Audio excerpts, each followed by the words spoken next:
Some U.S. political notes today. The director of the FBI testified at the Trump shooting hearings. Kamala Harris's campaign has already raised around $125 million U.S. And tonight, the U.S. president addresses Americans for the first time since stepping back from the race. CTV's Washington Bureau Chief Joy Malbon sets the scene for us. Okay, Joy, over to you. Sandy, tonight, Americans will hear something from their president that hasn't happened in half a century. President Joe Biden will speak to the nation about his decision to exit the race. This very well could be Joe Biden's most important speech he will ever give. The president will explain why, after he defiantly said he would remain in the race and beat Donald Trump, he stepped aside, facing pressure from his own party and concerns about his age. Biden endorsed his vice president, Kamala Harris, passing the torch to her. The White House says Biden will speak from the heart and speak about his accomplishments, his legacy as a one-term president, making the case to a deeply divided country that Americans should put the country first. A decision like this is very personal. It's not easy to make.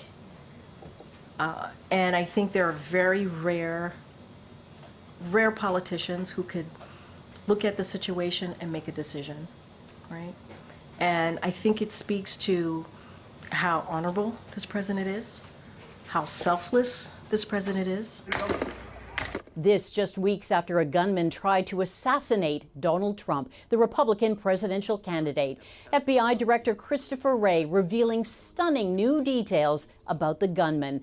Thomas Crooks did a lot of logistical planning, even flying a drone in the air for a full 11 minutes, the very day of Trump's rally in Butler, Pennsylvania.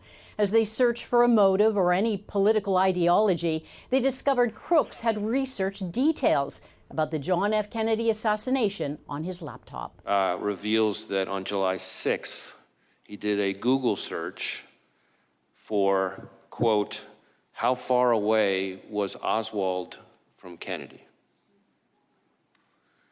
And so that's a search that obviously is significant in terms of his state of mind.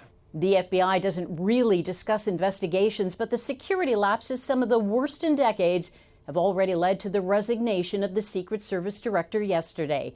The FBI warning lawmakers that in this heated election campaign, it is a dangerous time to be a public official. Sandy? Okay, CTV's Joy Malbon.